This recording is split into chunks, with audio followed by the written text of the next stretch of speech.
5.1, all-day kindergarten.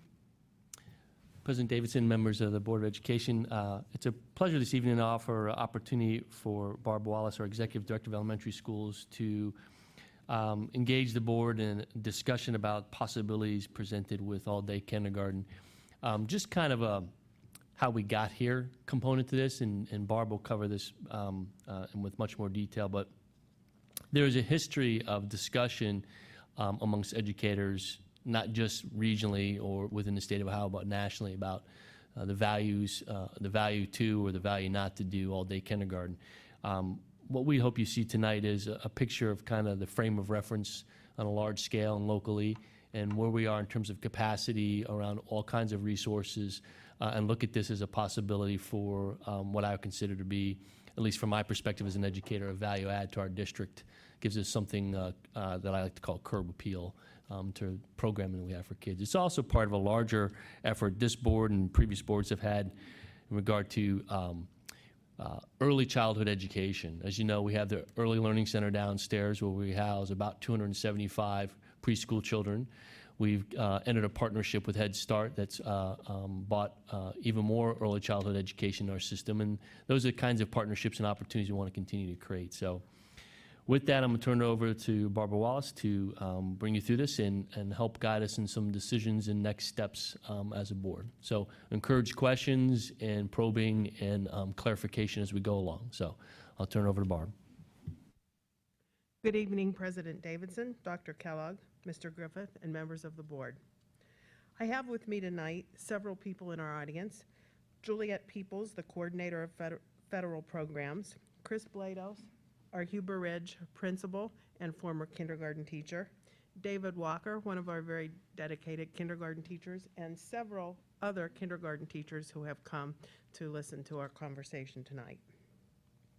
This evening, I'm going to talk about possibility as it relates to all-day kindergarten in Westerville City Schools. Over the last several years, there's been much talk about all-day kindergarten in Westerville and throughout the state. We have parents asking for all-day kindergarten. We have teachers requesting more time with their students to meet the increasing demands from the state. And we had a period of time from 2009 to 2012 where we planned to operate under an unfunded state mandate ordering all-day kindergarten.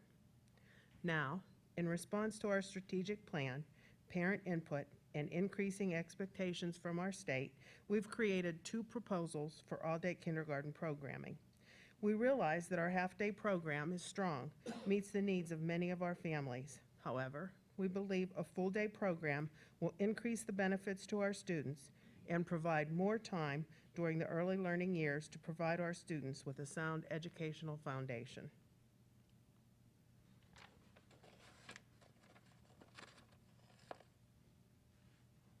Some of the benefits of all-day kindergarten: more relaxed, less hurried school, higher self-esteem and independence, longer-term achievement. These are all things that were quoted from the National Association of School Psychologists. This is not the presentation that I have, but I'm just going to go on. In my presentation, I wanted to tell you that approximately 76% of the kindergarten students in our nation attend all-day kindergarten programs. Approximately 71% of Ohio students attend all-day kindergarten programming. We currently serve 900 students in our kindergarten programs, but in grades 1 through 12, we serve at least 1,000 students.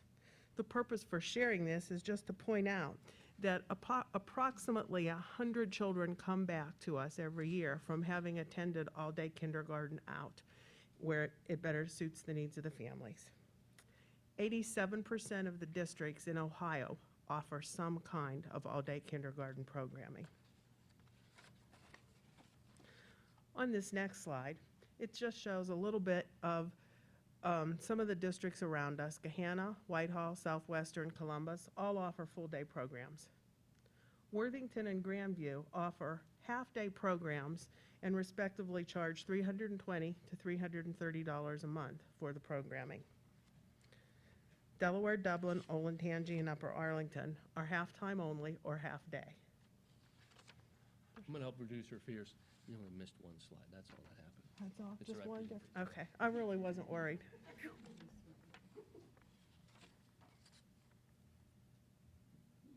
No, there's another one. Currently, we have 40 half-day classes, 20 kindergarten classrooms, and 20 teachers. In order to move to all-day, we would require 40 classrooms with 40 teachers.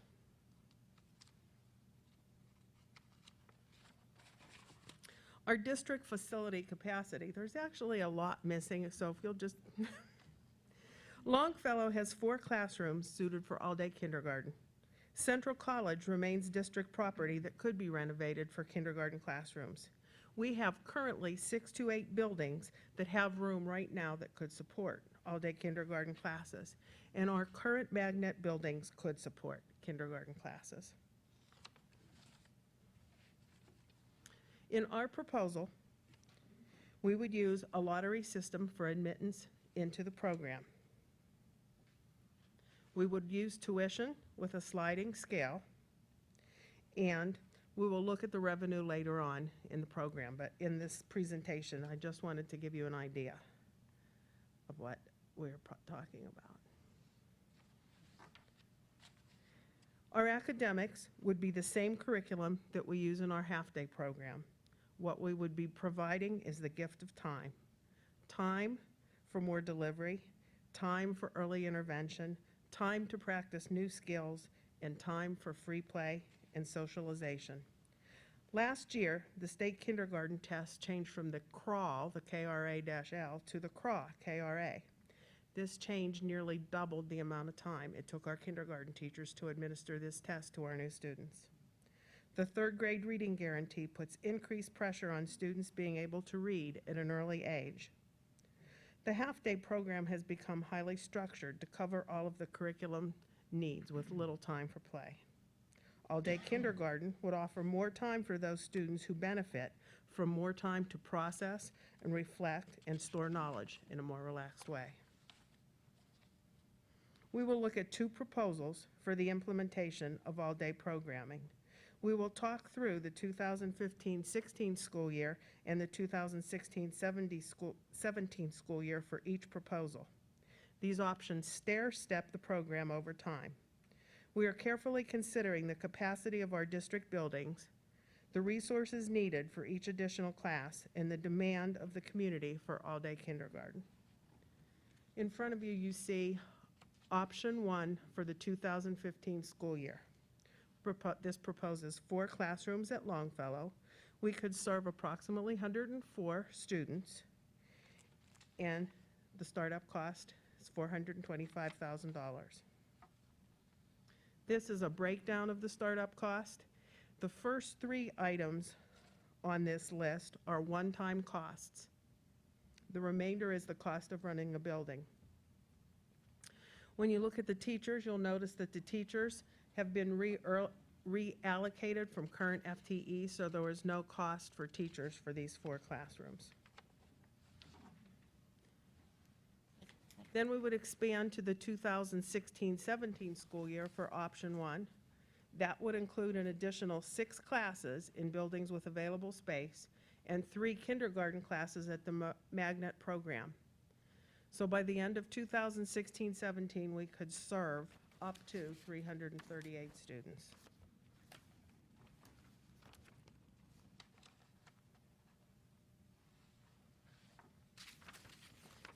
Option 2. In option 2 in the 2015-2016 school year, we start 4 classes at Longfellow, plus start the 6 classes in our buildings that have available space, serving 260 students in 10 classrooms.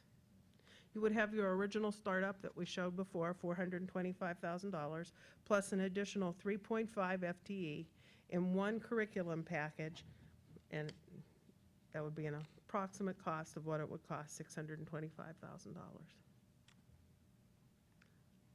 The 2016-17 school year in this proposal would add the 3 kindergarten classes from the magnet program and additional classes in buildings. For example, Point View will be renovated by then and have room to take all-day kindergarten there.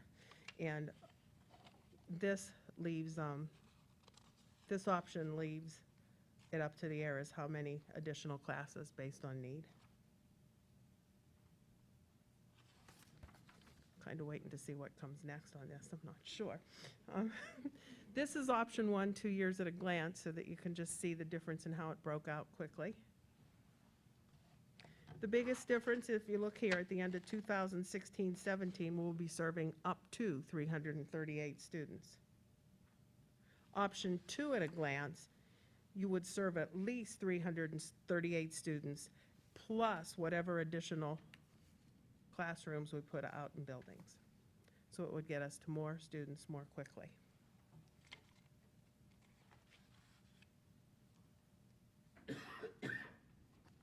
(2017) and forward. We will evaluate our building capacities, evaluate the need for additional classes, evaluate the community need for all-day kindergarten. We anticipate that our incremental approach will present challenges. We've been working on solutions to provide the most equitable approach for our families while not overextending our district. We will use the lottery system to provide everyone with the same chance of a seat. We will utilize the sliding fee scale to provide access for our low-income families. We recommend option 2 as the most acceptable solution. Option 2 will provide all-day kindergarten programming to more families in a more timely manner. By offering the program to more students in year 1, we will be able to better gather information from a bigger sample and make better informed decisions for the upcoming years. Our goal is to provide the community with a service that they've been asking for and that we believe will benefit our students. Our concern with option 1 is that it is very limited in its number of seats and will not provide enough relief to our families. In addition, it limits our capacity to collect enough data for future program expansion decisions.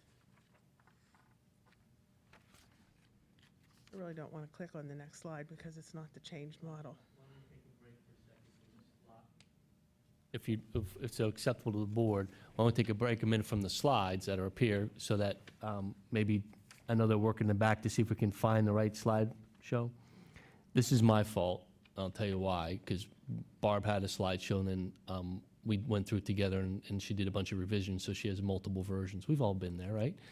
Oh, yeah. So if we can take a minute in the back to see if we can find the right version, let's take a minute and summarize a couple of components, because I think what's not shown up yet, Barb, if I'm correct, is potential revenue source. That's next, That's where we're kind of, okay. So, and that's probably best to be seen on a slide. if we can do it. If So- not, I will talk us through So it. here are a couple summary points. One, the board, in my estimation, has been pretty clear in that they would like to see Longfellow back online as a facility being operated for students. So in looking at the kinds of programming we could put there, we thought it would be a starting point for an all-day kindergarten center. What Barb showed you there in terms of costs, if my numbers are correct, roughly $150,000 were startup costs that it takes to put Longfellow back online, regardless of what we put in there. Okay? Then there's operational costs for programming, which you have 4 classrooms of kindergarten with all the support things that you need in place, secretaries, custodians, et cetera. And so that's the $425,000 figure I think that she came up with. We'll look at that again when we see revenue generated from tuition and our projections on revenue, so we'll come back to that.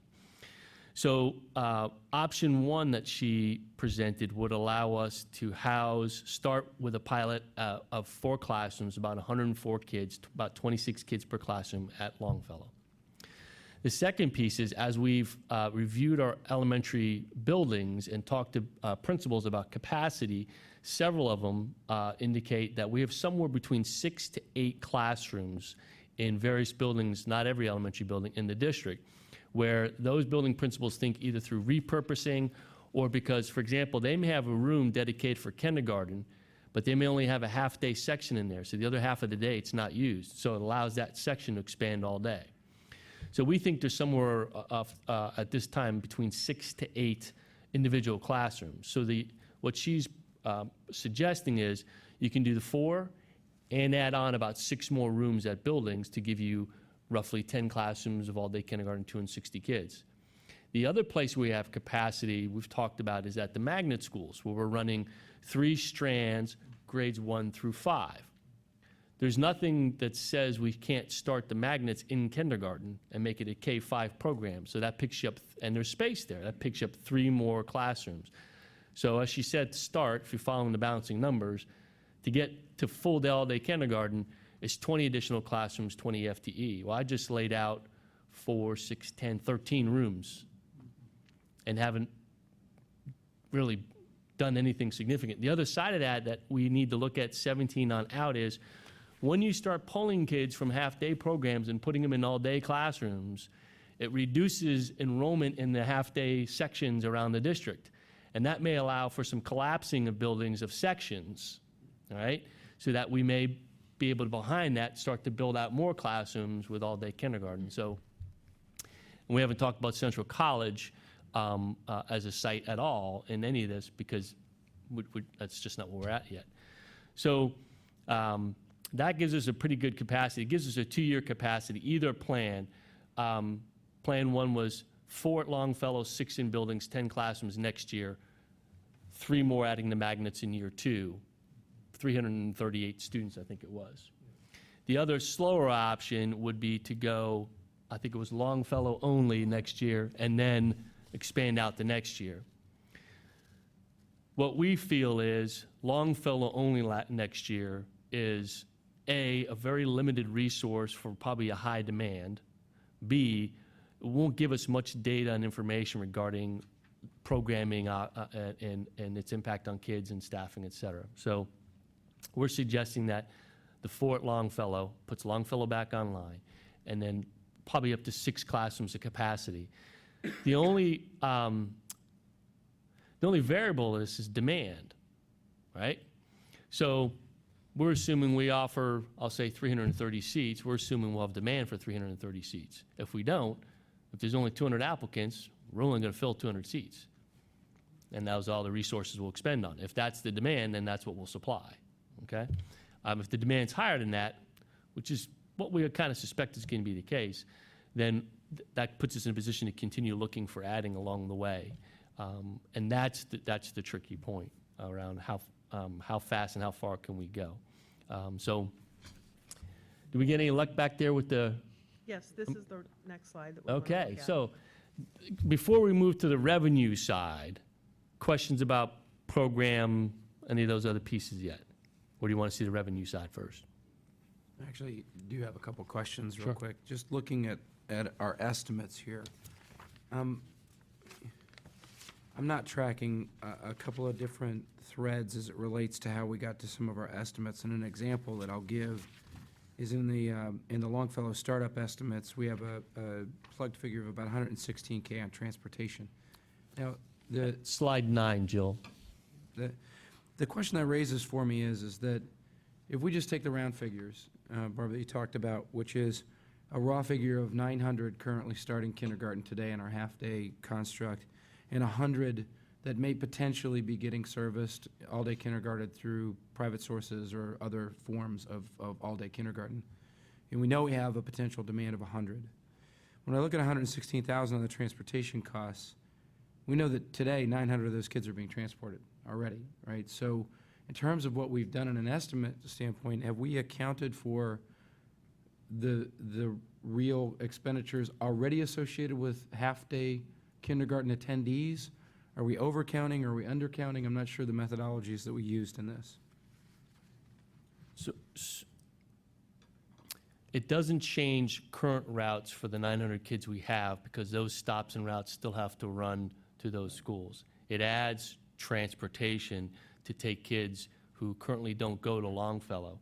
And actually the number isn't that bad for that amount of transportation because now remember, it's 100 open seats anywhere in the district, right? The difference is because we run magnet school routes from all over the district now, we can piggyback off those routes that go to Hamby and Emerson and make the cost to go to Longfellow much more palatable than if we were trying to find 100 individual students all over the 50-something square miles and try and get them to Longfellow. We have transportation networks in place that actually keep that cost down. So I don't think we lose, if that was the question, we don't lose any on the one side because we still have to do all that transportation.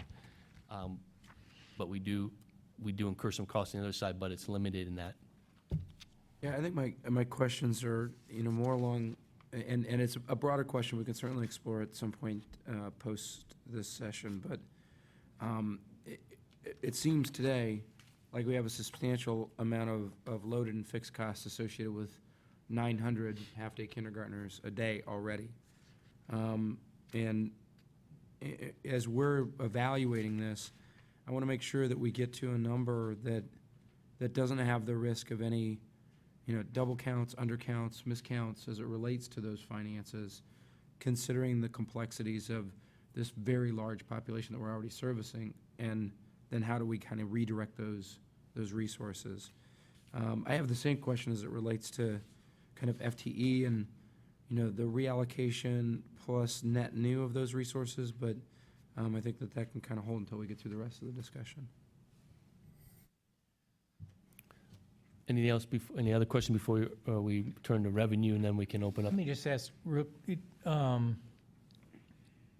if you could go over slide 3.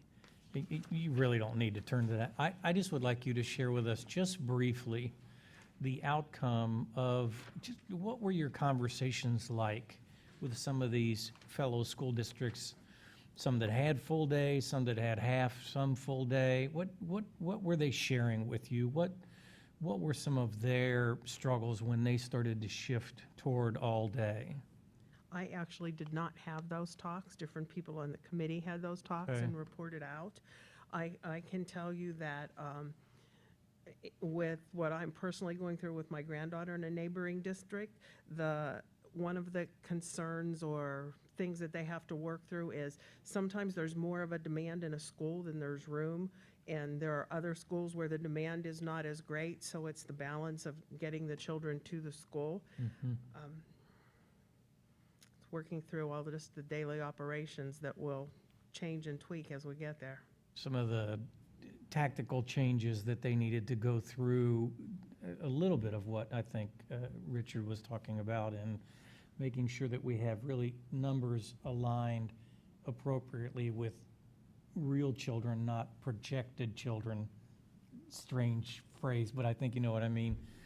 The second part for me really is, Barb, just tell us, why do you believe that there really is this pent-up demand for all-day kindergarten here in Westerville? Tell me what you've heard. Tell me what you're... For many of our families, this would provide the students to be in our schools all day, as opposed to leaving our schools, getting on a van and going to a daycare for part of the day. It would eliminate that. It's peace of mind for a parent. And during that second half of the day, they know they're with a teacher where they're actually continuing the curriculum. So I think a lot of that just has to do with the economy and where our families are and the need for a good spot for their students. The other The other data. side, I'm Go ahead. sorry. No, you- On the another end is our kids who come to us that aren't quite ready. The addition of the all-day programming, giving us more time for that language-rich environment and to repeat that reading and the phonemic awareness would be a wonderful benefit for that population. Thank you. Go ahead. Were you gonna? I was going to point to the second slide that she had, that you referenced, that's on your handout. Talks about current state, nationally, 76% of kindergarten-age children in all-day kindergarten. So, and I can tell you from some of these districts, I can give you the southwestern, certainly southwestern perspective. The only thing that was holding them back for years was building space. Well, when they replaced and renovated all the elementaries, that was part of the build-out plan. So now they have all-day kindergarten. Whitehall similarly went through a building project. When they did, they built capacity to have all-day kindergarten.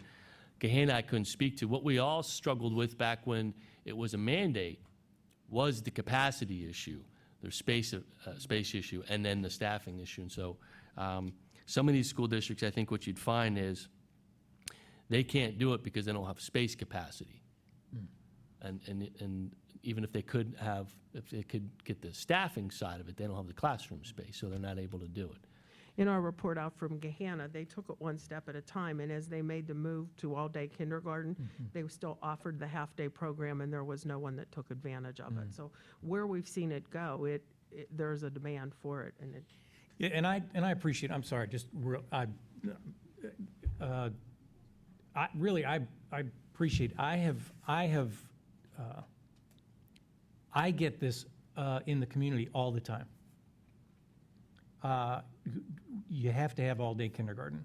I get this, I got it today, from a couple of people who are preschool teachers. They've been preschool teachers for about 20 years, didn't know it was on the agenda tonight, and said, hey, we want to tell you something. And that's usually when I start walking away. Sure, tell me. Westerville has got to, but you see, I wanted to ask you, because I didn't want this to be like Rick's anecdotal evidence. Because this is real dollars, this is real time, this is real people. I mean, I get that. So just really was curious.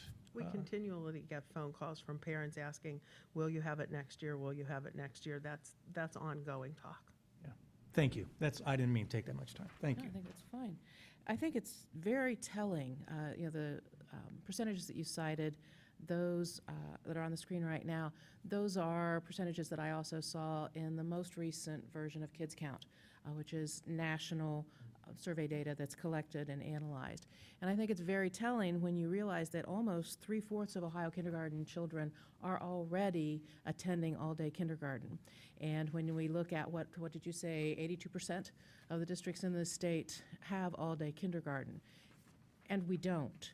And it's exactly as John said, for so many years we talked about it, and you remember, I'm sure, all the years that we talked about it and weren't able to move toward it, except for a couple of spots here and there when we tried it and weren't able to sustain. We didn't have the space. We didn't have the capacity. We had to always say, sorry, no, we can't do that. The thing is, we now have some capacity that we can turn toward all-day kindergarten. And, you have Rick's anecdotal evidence, I have Nancy's anecdotal evidence as well. This is something that the pressure continues each year, with why don't you, we need.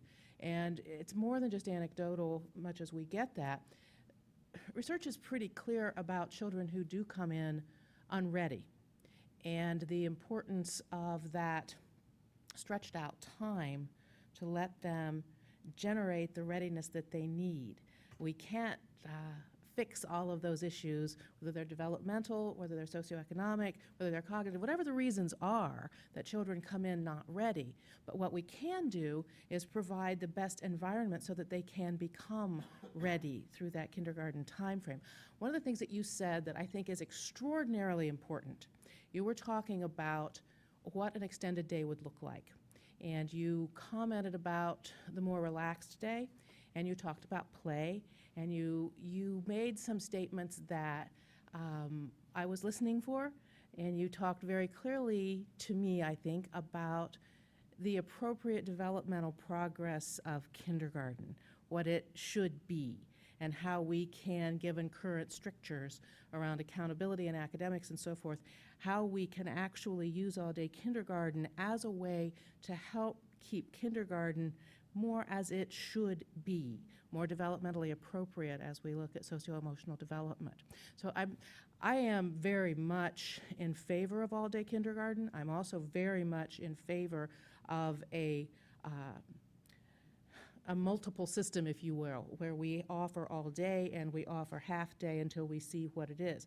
There are a number of people who really like half day, and that's great, and their children can be remarkably successful. There are also a very large number of people who really want all day, and there are a number of children who need all day. So if what we can do to meet those families' needs, I am all for it. And you haven't presented those last slides, but what I was looking for is what's the offset on the amount that we would be putting out? What could be the offset on fees coming in? I think that's an important piece of it as well as we look at the impact on the general fund, so I won't talk about that since you didn't get a chance to yet.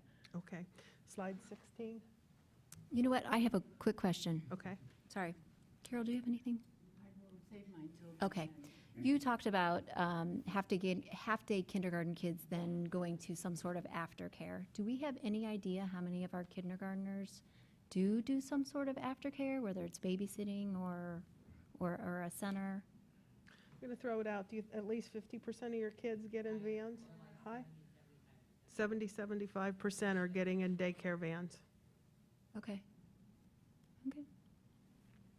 They what? They do all-day kindergarten? They go to daycare after a half-day. And so, I don't know if you have on the slide coming up, do we know the costs that would compare to that, what they're paying monthly? What I do versus- have is I know that the cost of all-day kindergarten in our area runs between $800 and $1,075 per month. Okay, I'll let you go. Go ahead. Okay. On our next to the last slide here, we have revenue estimates per 100 students.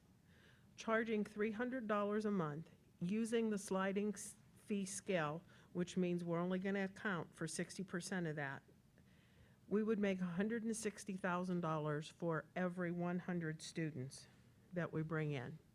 This was not reflected in any of the costs shown previously, so in other words, any revenue that we would make here, we subtract from the projected costs that we showed earlier in the presentation. So what that does to the project looks like this. If you go back to the slide on getting Longfellow up and running, there was a one-time cost of about $150,000. All right, that's a one-time startup cost. And then the total cost was $425, which included the $150 to get it up and running. So it's roughly $275 in our projections for operations, right? So $275 for operations roughly, and what Barb's projections are, and I think she came up, I forgot what your number was. What did you say the projected revenue per 100 kids was? $160,000. So I used 160 because I'm not good at math, and that's not true. So there's about $115,000, $120,000 difference between the operating costs at Longfellow and the revenue collected. So that's roughly the annual cost to the board, not accounting for the one-time startup cost to get Longfellow operating. And take that in a different position. And Barb, I don't know, did you do calculations for a classroom at a building? I did. The projections for a classroom at a building is the cost of the teacher. If So- it's a new startup, it costs $7,000 if there's not a classroom now for us to get the curriculum materials, tables and chairs. So that would be, when we have three classrooms in a building and one goes all day, you don't need that startup. But if you're starting a whole new process, that's a one-time $7,000. So if you have 25 kindergartners paying tuition using the 60-40 split, you're going to generate about a little over $37,000 in revenue, right? You're already paying for that half of a teacher for the half-day kindergarten. You just generated $37,000 or so in revenue for the second half of the day, the other 50% of the salary. So the revenue generated from tuition on this proposal, plus or minus some percentages, goes a long way towards accounting for many of the operational costs that the district would incur. Not all of it, I'm not going to say all of it. And I'd be hard-pressed to give you a fixed number, but the revenue does help offset the cost. The biggest cost is getting Longfellow back online, which was a priority of the board anyway. And this puts programming in there and moves us forward. So those are, Barb, did I miss any of the other financials we had worked on? I do not believe so. So John, basically based on what you're telling me and what these figures show, we had the $625,000 approximate cost, take away the $148,000 one-time cost, it's $577, then we take away 320, roughly 320 if we have, 300 and some kids. So basically, we're looking at slightly over $250,000 a year cost to us, not reimbursed through revenue. I'd have to go back through the math, but yeah, I mean, this is not it's not cost neutral to the general fund, No. but it's not total cost back to the general fund. Right. It's It's a supply and demand model. And clearly, anything in a current building, where there's desks and chairs and secretaries and custodians, is going to be cheaper in the long run because you don't have all those associated costs. There will be associated costs with any kind of related services we might need to do or expansion of specials, schedules, or things like that. But again, it's not all to the general fund. A portion of that's going to come back out of the tuition we collect. The $300 number is one we have suggested because we think from a market competitive nature, it's certainly less expensive than some of the half-day programming people are sending their kids to now, whether it's childcare or not. It's certainly cheaper than parents are opting for all-day kindergarten at private facilities based on Barb's number. It's a little bit cheaper or at least competitive with what we see regionally with what they're charging for half-day kindergarten. And what we are charging for by law is the second half of the day. We're not charging for the whole day, we're charging for the second half of the day. Anybody who's coming half-day, it's no cost to them. There's no tuition for the half-day portion. So that model can be adjusted at the board's discretion if they feel the need to make the revenue created to offset more of the costs or not. And that can be done at any point. And Mr. Byrd hit on something that is a hard one to put a finger on, is as you do this, there are other operational costs that go away. Bus routes, for example, as you reduce the amount of half-day kindergarten you're running, you're certainly going to reduce your midday runs, bus runs. But it's hard to say what that looks like, up front.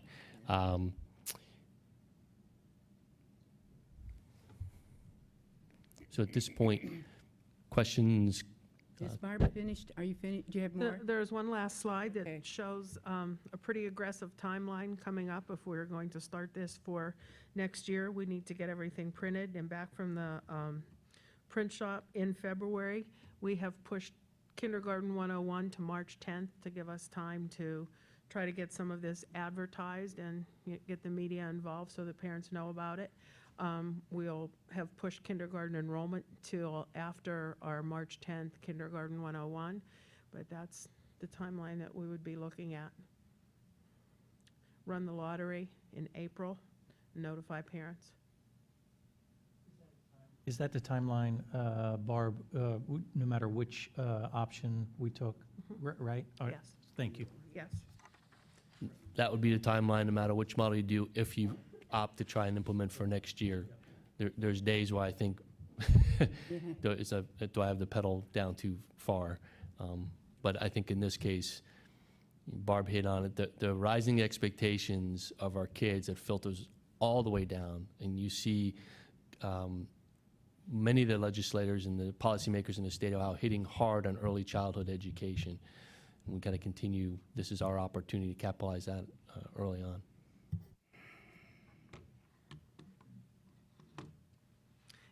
And that's all. A quick question, and I'll turn it over to you. I don't know where to start. The kindergarten teachers within the district, have they been involved, and to what level in this discussion? The kindergarten teachers were very involved in 2009 through 2012, when we had a committee that met once a month, and we had administrators and kindergarten teachers. During this last segue, we have not really been out there again, except for last year we had probably 4 meetings where we had kindergarten teachers and parents, a lot of parent PTA people in, and we sat around and discussed this, and they were very excited and for this proposal. Thank you. During my staff chats after strategic planning last year, every elementary school I went to where there was any discussion or mention of looking at this as a possibility for programming got the loudest applause from the teachers in the room. Let me make a comment that's just a generic kind of comment.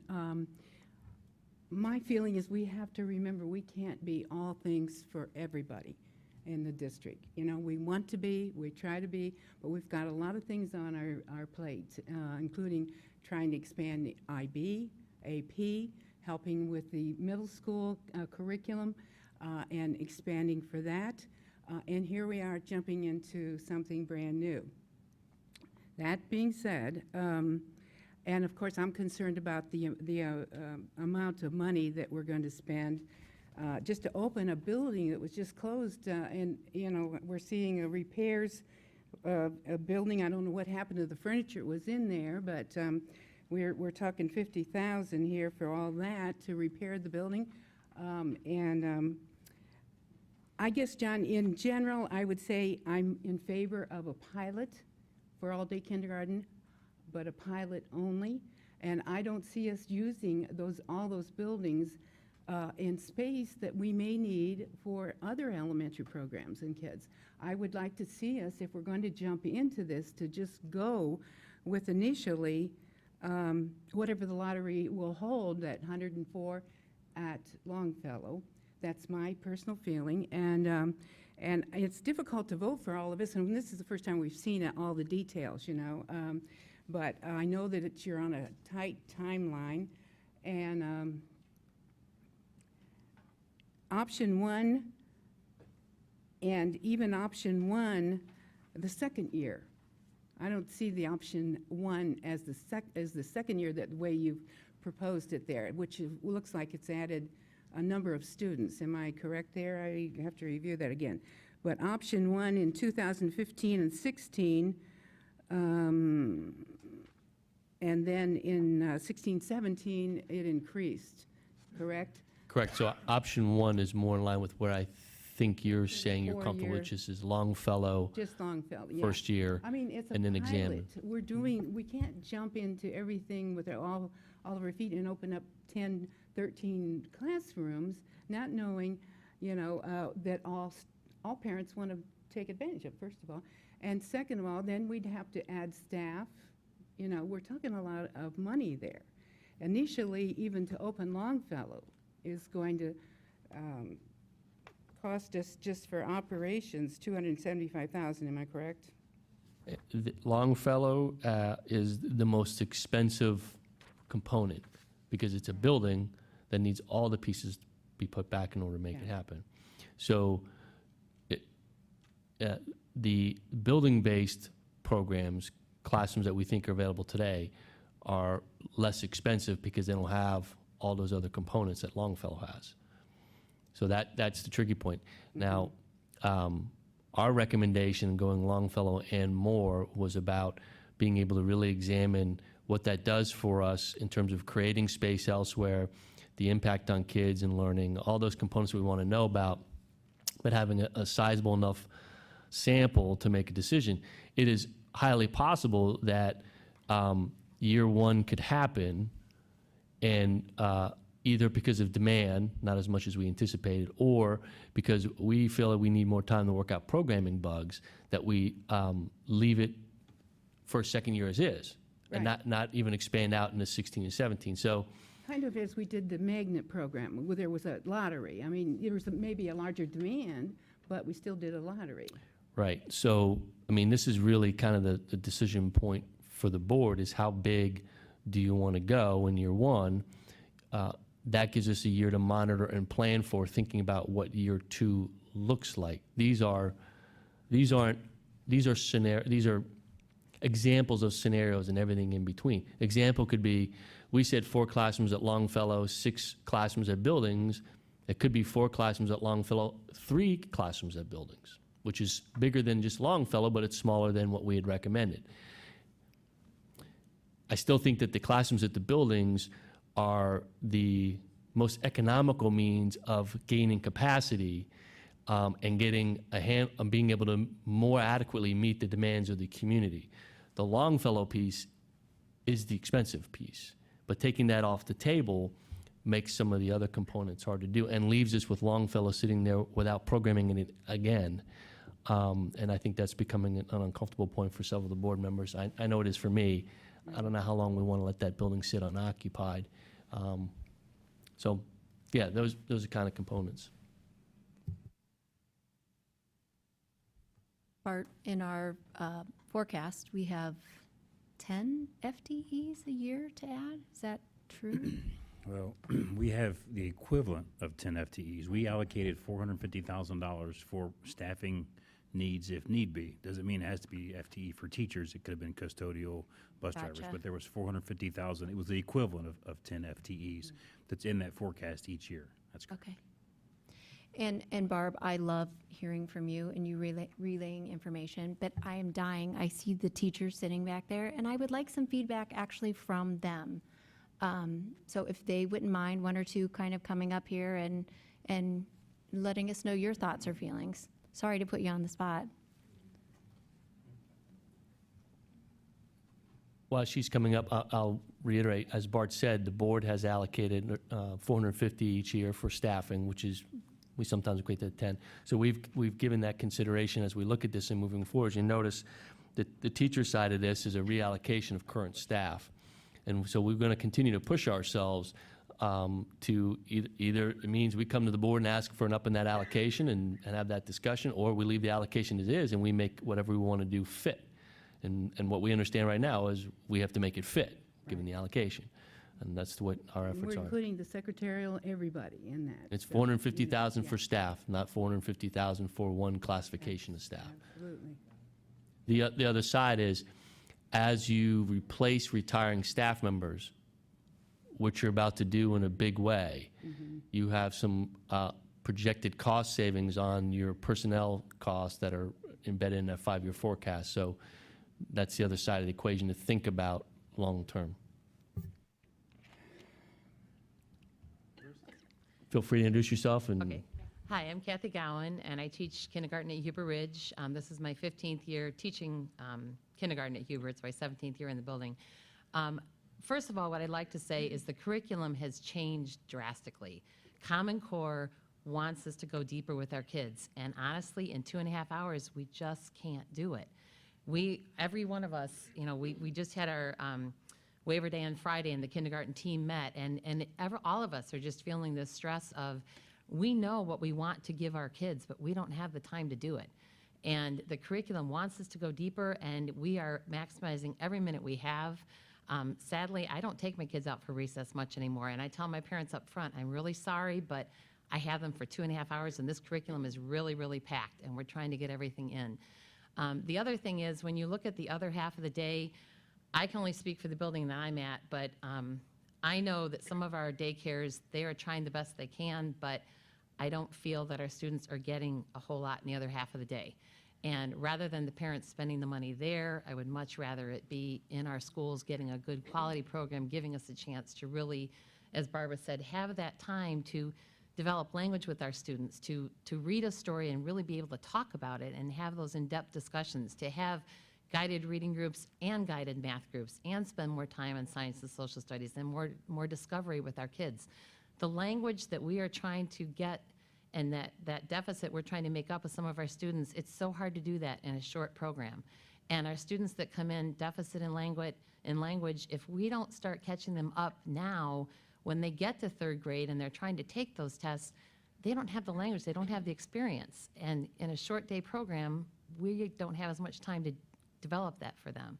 So, I know that we have wonderful things we've added, in the high school. My children benefited from IB, and it's a great program, but we also need to really benefit our youngest learners and really give them the opportunities to.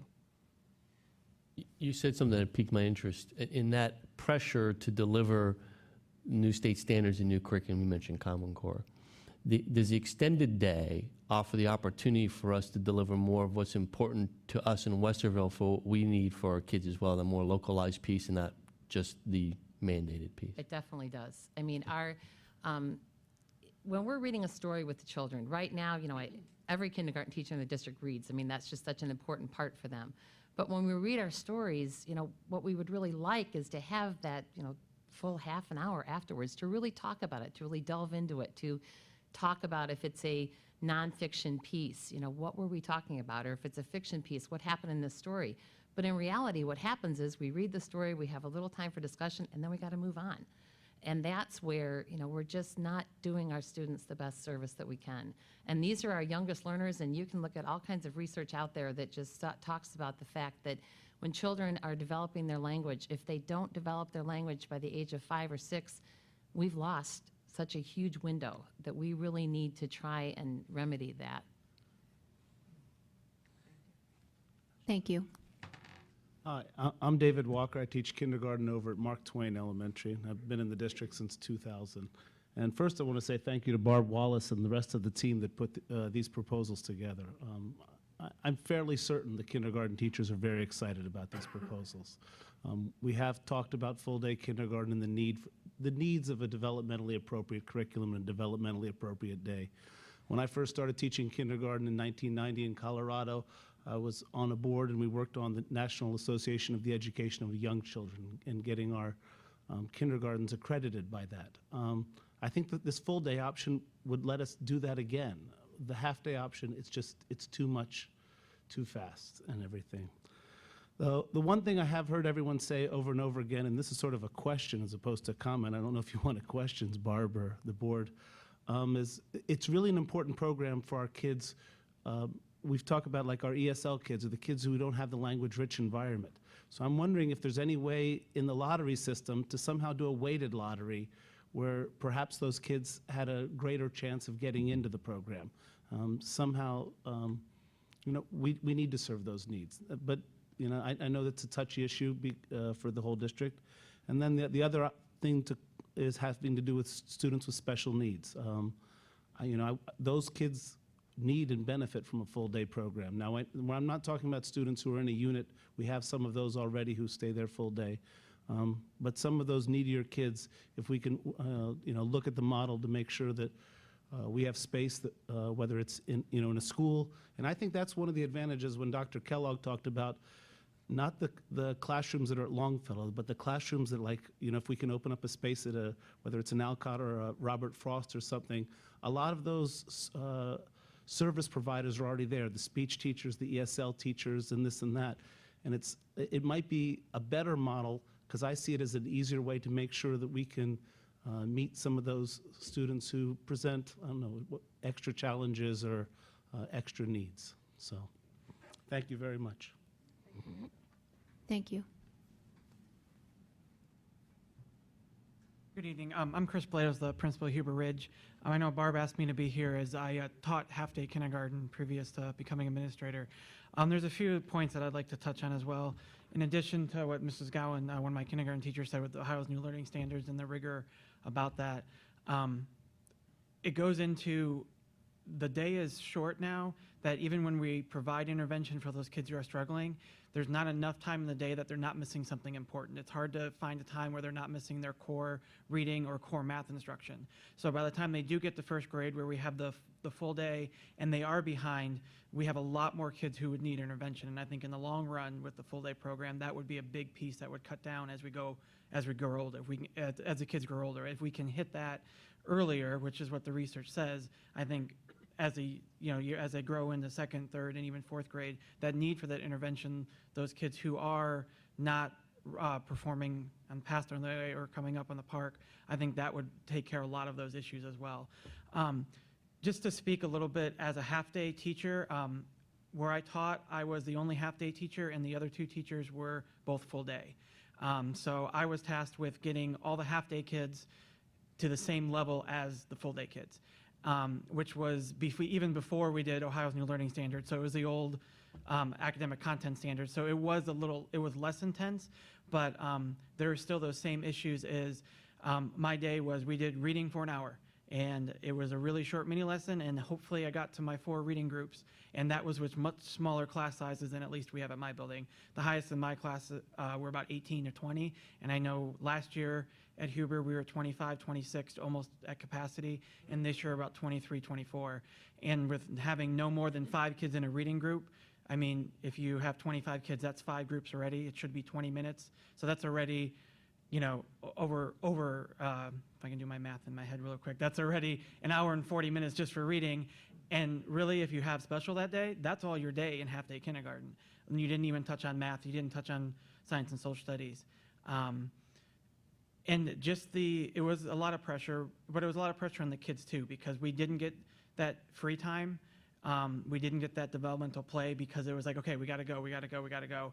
And how it would change is, I still taught my kids, start with the letters, and you go to letter sounds and go to sight words and things like that.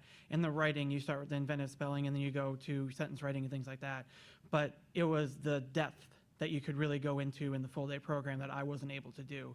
And with the new standards, that's what they want. They want that depth. They want that depth of knowledge. I think that's the really big piece that currently we're missing in kindergarten. I think they're getting to everything. I don't think that depth is there that's required in Ohio's new learning standards, which then, you know, they're coming in a little behind going into first grade, and then it just snowballs for a lot of those kids. So I think that's a big piece as well. Thank you. So I'd like to take a second, probably more for my own benefit, to reel back what I think I've heard. And, you know, I think the board has been together in its current structure long enough to, you know, for me to clearly state I'm not, and don't pretend to be the curriculum guy or the, you know, evidence-based outcomes understander when it comes to research. I tend to be very operationally focused.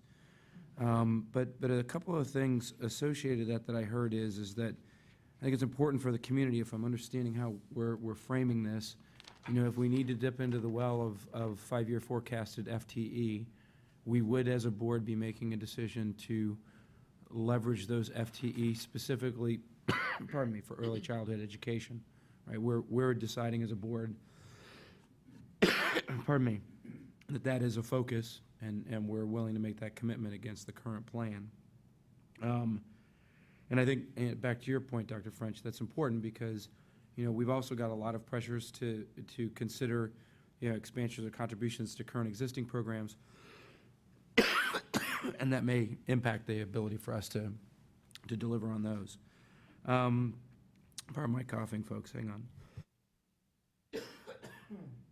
I think it's interesting if I heard, and based upon the reorganization principles of the board, you know, being a new board every year, this conversation has been a conversation for at least 6 consecutive boards, right? So I think some of the feedback as I've been having conversations in the community is, how long has this been a topic within Westerville City Schools, right? But at least definitively, we can state at least 6 consecutive boards. So, you know, I'm pretty confident that we put a lot of thought around this, particularly when we go back to the era of the unexpected and unfunded state mandate, and where the state thought it was a good idea to have full day kindergarten. You know, Dr. Fresh, back to your points, I think it's agreed the district does not have a requirement to be all things to all people. And in my mind, that sums up to this expectation that I have as a board member that all-day kindergarten is not an obligation of the district, right? Where, you know, our obligation to the district from a federal statute, or pardon me, from a state statute standpoint, is half-day kindergarten according to the standards. And because of that, I'm very comfortable with it being an additive cost program to people that choose to use it, right? I think that, you know, that offset component is entirely appropriate. The ask that I would have as a part of this, and it doesn't necessarily need to be a part of the immediate conversation, I would be a lot more comfortable operationally with a bit more precision around the financial forecasts as is associated to this. I'm sure there were round figures in the need of getting this kicked off, but I do think, you know, from our accountability standpoint to the community, more precision would not be bad, and especially keeping track of it from a financial standpoint over the course of whatever option that we choose, so that we're seeing that. Kind of reeling back to the research and the studies around early education, I think that consistent with my experience so far with the board, we've made the investment in the decisions around the Early Learning Center. We've extended our facilities for Head Start specifically based upon the notion that Head Start is a completely supportable program from research and outcomes. We know that's the case. I think it'd be a bit disingenuous as a board for us to say, well, early childhood education reports and surveys and studies apply to all of that, but they don't apply to all-day kindergarten, right? I mean, at this point, you're either all in on early childhood education, saying all of the studies support it, or you're not, and you're saying that I'm making a choice to not do all-day kindergarten for other reasons, but not because of the benefits that they yield to these children early in their educational careers. I do agree, I'm a little bit sensitive to this subject of educational needs. We do know that we have students in our community that would benefit from this in a much more substantial way, based upon English as a second language, based upon reading issues and disabilities, based upon these topics. I know that's problematic because we don't necessarily see these children until they enter the school system, so we may not be able to make those assessments. Don't know how we address that particular piece, but it's certainly something for us to kind of keep an eye towards. Overall, I think if we get some more precision around how we're going to operationally support this, and we polish a little bit more around the edges of the crystal ball about, potential demand, how much we're going to manage, try and bake that into the financial model, I feel like we're getting into the right location and position to launch this thing, but I just feel a little bit more comfortable we can get some more details on that. I agree, and I think one of the statements I want to hit on was this piece about required programming, not required programming, state standards. So correct, state doesn't require all-day kindergarten. This is a local community choice to use local tax dollars beyond what the state gives us. We do that in other places. IB represents a non-funded state, something we do that's not state mandated. All of our extracurricular athletic programs, none of those are required. Any summer school program we're going to do, AP. I mean, there's a ton we do that goes beyond state minimums, and part of the problem is, that's part of the problem, the funding model. We won't go there. So I think the hard part in getting more precise for us is exactly the demand side and how some of these numbers play out to the demand side. And that's the part of the point of and I'm not assuming this is different than where Mr. Byrd is, part of the point of seeing where pilot is to start to get a handle on where we can still control how far do we go, what does that mean in terms of demand, what is the impact on 5-year forecast. The parameter, some of the parameters we have in front of us that affect us, of course, is the staffing piece, the $450,000. And as long as that remains, and it's my obligation and administration's obligation to continue staffing around that number. And so if that means this year's priority in staffing or 2-year priority in staffing, which I think you alluded to, is towards early childhood, then that's what it should be. A year ago or 2 years ago, I can't remember which one it is now, we added 5 middle school teachers. Last year we added some science, and we've added science programming.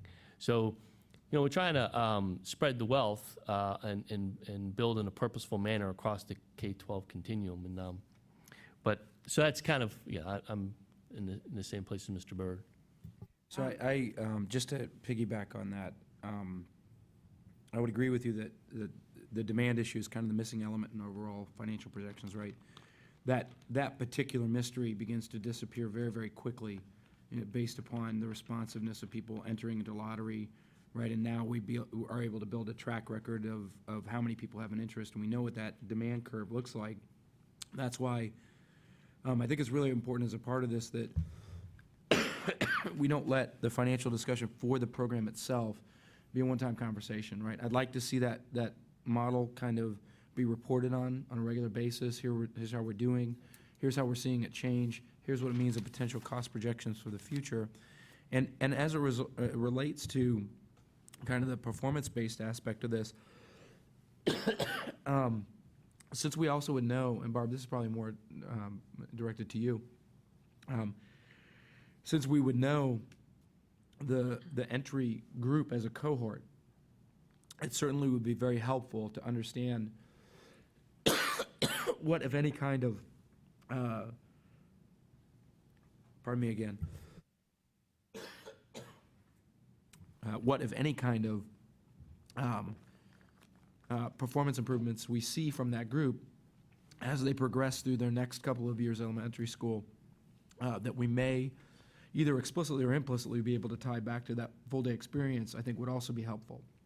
And so we don't lose track of the fact that, if we're making this investment as a community, we want to see whether or not it's yielding dividends. And to that point, what's not in Barb's presentation is my expectation would be an oversight group to do program evaluation and measure progress and how we're doing and help provide feedback to the board administration about where we're heading. So, yeah, I agree that those are all components we need to have in place. I'm sorry. I'm sorry. I was distracted. Poor Mr. Bird's fighting a cough, and Yeah. Mr. Villar and I are just trying to go like this the whole time. Well, here's my feeling No. as one board member. I'm supportive of a pilot, and to get it started.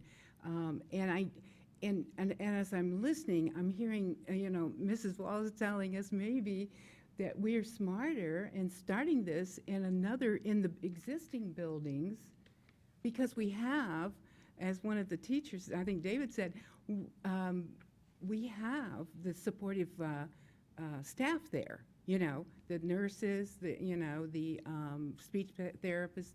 I don't know.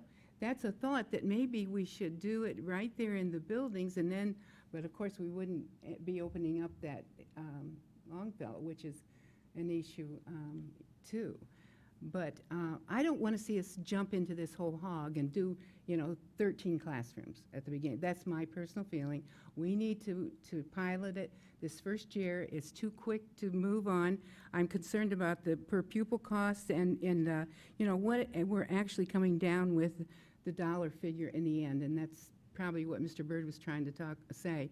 That we need to be concerned. I do not want to personally, as a board member, raise the $425,000 figure. I want to keep us there. There's no need to at this point raise it, especially when we're getting, we're losing some of our more seasoned teachers. So that's just a personal feeling. I do want us to pilot it, but as I tried to say at the beginning, we are trying to do a lot all at once. We're trying to satisfy everybody. And we're trying to do everything instead of, AP at the high school and IB. I'm not sure that we need both, but that's a side issue. And then, we do need to do something with the middle schools and offer so that they're not in we're doing a little more, but not in 2 study halls per day. So, but this I think we can do this with the cost per pupil without spending a lot of money if we do charge for the second half of the day. You've hit on the exact discussion point we've had back and forth in our administrative meetings is the question of Longfellow and the cost associated with opening a building, the cost of doing it in buildings. The other side of that coin is how big an offering we put on the table to the parents as consumers. One of our concerns was if you put out limited number of seats, 100 seats, might that affect people's investment in applying for a seat because they say, well, I got a 1 in 9 shot. I'm not going to worry about it. I'm going to go ahead and go someplace. I'm not going to work those odds. Versus if you have a larger program, my odds go up and then we get a better handle on demand. Those are the kind of in-between points. So you could then say, well, we'll just do it in the buildings and not worry about Longfellow, but then we're back to what do we do with Longfellow? And I don't know if there's better programming for a Longfellow from what I'm seeing right now for us at this point. I do understand capacity. I've been a part of the cities, Imagine Westerville, and their projections. Mr. LaRose has done a great job, and he shared that with the board of folding those projections into what he does. We have an enrollment decline in all of our projections, or steadying at least, across time. We've had a high of our elementary come through, the high number come through. So we continue to look at smaller elementary enrollment to the buildings we have today. But we sit there with a Longfellow with capacity, Central College with some capacity. It's just that building has more structural issues than Longfellow does, long-term. But you go ahead. I was just going to say, I'm not quite where you are on this, Carol. Where are you? We've had extensive work done over a 3-year period with teaching staff around what all-day kindergarten would look like. So we've done a whole lot of groundwork, and that's just in the most recent iteration. All-day kindergarten has been on the discussion plate many, many times, even beyond the 6 board configurations that Richard was talking about. So I don't feel that it's something that we would be jumping into. I think we have a massive amount of awareness and knowledge about what all-day kindergarten would look like. I also view it as somewhat different than other things that we've piloted.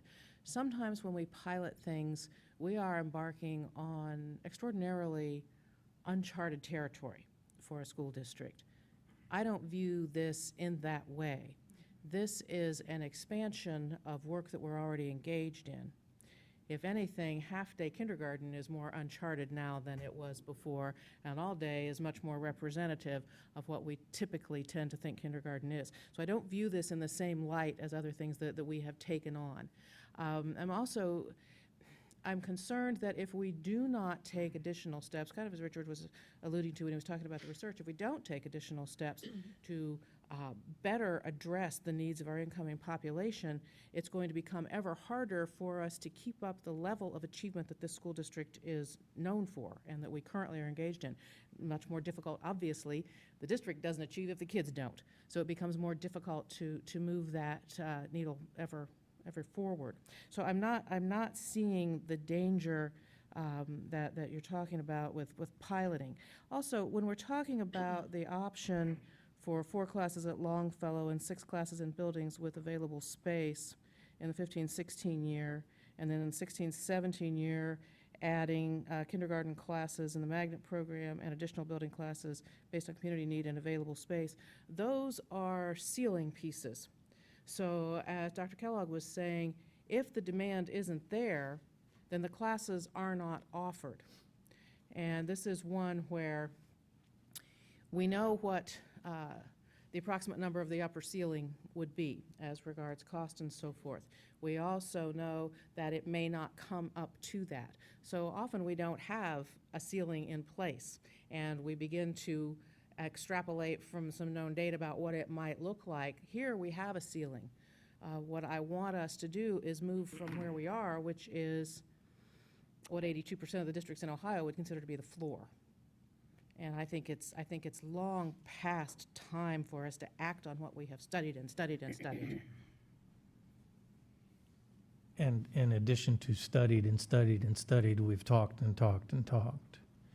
And I am fully cognizant of we should never even try to be all things to all people. We just can't do that. That's like the board's hardest role, right? We want to do so much, and we want to serve so many people, but we just can't because dollars are finite, and this board, I am quite confident is about trying to figure out how to get the best bang for these bucks that the community entrusts to us. I wish I came to this issue unbiased, but I am awfully biased in favor of maximizing the root system building of children in their earliest years. I'm just awfully biased in that regard. I'm very grateful my kids aren't this age, so people can't say I'm speaking like for my kids. They're older and wiser, I suppose, but I'm just awfully biased in that regard. Secondly, it's okay to repeat just a second. This option actually is a pilot. It is getting Longfellow online, and then, well, let's see if the demand is there. If the demand is not there, then we have, by virtue, we've defined the pilot to 4 classes. And if the demand is higher, well, then that's when you go into the second year. I tell you, my biggest concern, and then I'm going to be quiet because I'm going to let you. My biggest concern is, do we have time to get this out into the community as strongly as we want? We normally have our registration where we get 40 to 50% of our kindergarten population in. We do a media blitz. I think it's going to take off. It'll go very quickly. See, that's kind of Rick's anecdotal. I do too, and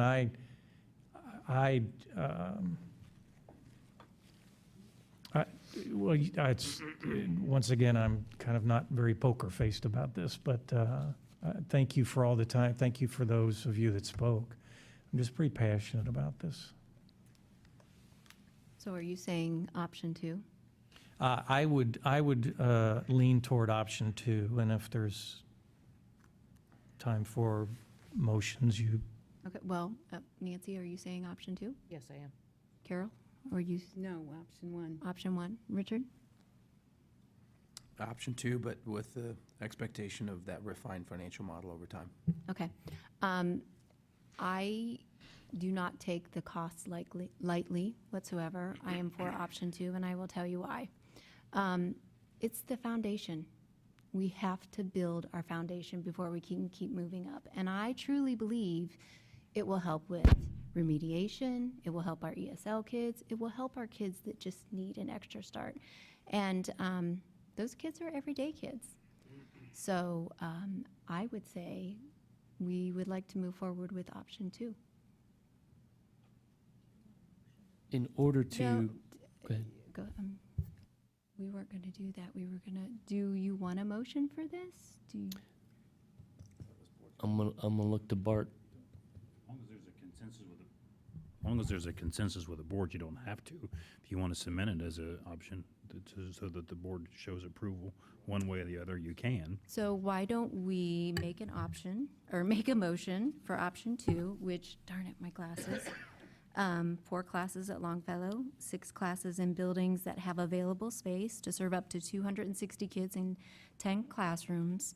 And that's if people apply for the 2015-2016 year. You want to throw the tuition rate in there as well? Oh, yes. That was $300. $300 a month, correct? Yes. Student fee of $300 a month, and the sliding fee scale, 60-40 split? That, okay, can I have a Option motion? 2 with the third, yes. so moved. Sorry. Sorry. No, I was just reiterating. Yeah. It's option 2, 300 sliding fee scale. Mhm. You moved it. So moved. Second. I got you before you could cough. Yes, because now I have to request a motion to suspend, so I can request a motion for amendment. The addition of. Yeah, we go. For the addition of an ongoing financial report associated with the program. And how do we want that ongoing? Like reported yearly? That's a great question. Let's call it a minimum of annually. I'd actually like to see it reported on quarterly for the first 2 years of the program. I think that would be Yeah, I better. think so would too. prefer that. So is that your motion? Yeah, I would Or- ask for a motion for an amendment. Quarterly financial report. Could I not just withdraw my motion and we do a yeah. whole new motion? I already seconded it. No, because it wasn't originally part of the proposal to begin with. So if we're taking these steps, I'd like to have it added formally in the form of an amendment. So Is that a you- motion? So a motion for an amendment for a quarterly financial report for the first 2 years of this program. Carol? No, because this is the reason I'm actually hesitating on option 2, because of the finances. And here we are, looking at it quarterly. What are we going to do with the kids if it costs us more than we should be spending? We're not going to suspend the program. So, I would like to start off as this is just me, I'm explaining why I will vote. I would like to start off as a pilot, a smaller segment, and see how it goes. And I appreciate all that Mrs. Wallace has done and researched, but rather than, jumping into everything and saying, okay, we're opening this. First of all, we don't know if of course, as we say, we may not open all 10 classes. But Right. on the other hand, I still would like to hold it to, that's the reason I will not vote for option 2. Okay, I will second the amendment. I was going Okay. to say, we need a second. And if I can, Dr. French, I understand what you're saying. What I'm saying Just is, explaining how we're, Yeah, I no. understand what you're saying. Yeah. and my request for the amendment in the financial reporting, right? My expectation, I will tell you, from my perspective, is that if we do not operate from a financial basis the way that we have been discussing as part of this, I would not be opposed for putting a cap, or a structure around the number of students that we will offer this opportunity for, if that brings those costs into line. Well, My concern is that we need to be evaluating that as a part of this I program. understand, and I'm going the other way. I don't want to Understood. start off with the, up here, I'd rather start here, and then we don't have Understood to worry completely, about the yep. cap. But, okay. You have a motion and a second. Yes. We did. So we did. You ready, Call the roll. you ready to call Call the roll? roll. Call the Yes, roll. call the roll. Mr. Byrd, Yes. Dr. Nestor Baker, Yes. Dr. French, No, Mr. Velardo, Yes. Mrs. Davidson. Yes. Okay, so that was on the amendment. That was the amendments. You So you now now we have a need- motion and a second, so if you're ready for roll, we can do roll on the Correct. second. On the floor. Mr. Velardo, Yes. Dr. Nestor Baker, Yes. Mr. Byrd, Yes. Dr. French, no, Mrs. Davidson. Yes. Thank you. Yes, thank you so much, Barb. We appreciate it.